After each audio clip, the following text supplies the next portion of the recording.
இயேசு கிறிஸ்துவின் பிறப்பை கொண்டாடுற கிறிஸ்துமஸ் காலங்கள்ல பல வீடுகளுக்கு முன்பாக ஒரு நட்சத்திரத்தை தொங்க விடுறாங்க.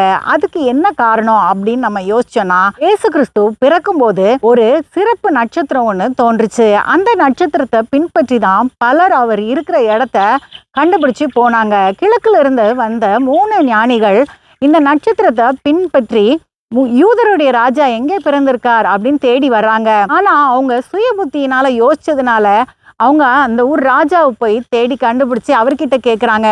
ராஜா பெத்லஹேம் ஊர்ல பிறப்பாரு அப்படின்ற தீர்க்க தரிசனத்தை அவங்க மறந்துடுறாங்க. திரும்பி அவங்க அந்த நட்சத்திரத்தை பின்பற்றி போகும்போது அது அவங்கள சரியான இடத்துக்கு கூட்டிட்டு போய் பிள்ளை இருக்கிற இடத்துக்கு நேரா நின்னுச்சு அப்படின்னு வேதத்துல நம்ம வாசிக்கிறோம். இந்த நட்சத்திரம் வழிநடத்தி சென்றதாலையும் கிறிஸ்து பிறந்த இடத்துல அப்படியே நின்னதாலையும் இந்த வீட்டுல கிறிஸ்து வாசம் பண்ணுகிறார் அப்படின்றத குறிக்கிறதுக்காக நம்ம வீடுகள்ல நட்சத்திரங்களை தொங்க விடுறோம்.